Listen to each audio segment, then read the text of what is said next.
Mes chers compatriotes, le 6 avril, Erdogan, le président turc, recevait deux dirigeants de l'Union européenne, Charles Michel, président du Conseil européen, et Ursula von der Leyen, présidente de la Commission de Bruxelles.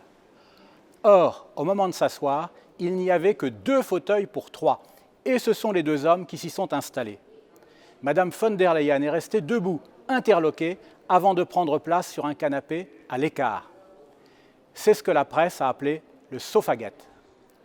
Contrairement à ce que la Turquie a prétendu, ce n'était pas un simple malentendu protocolaire. Erdogan a voulu faire passer 2 messages.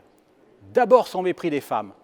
En laissant une femme debout devant 2 hommes assis, il prend clairement parti pour l'islamisme le plus rétrograde, contre la civilisation européenne.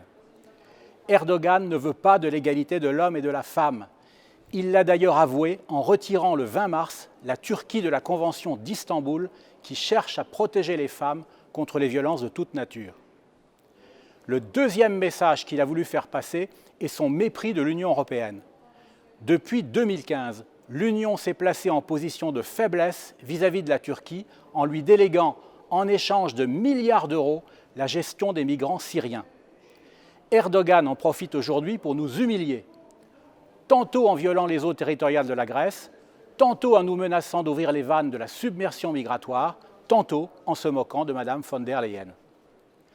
Face à toutes ces provocations, la moindre des choses serait d'abandonner définitivement le projet d'adhésion de la Turquie à l'Union.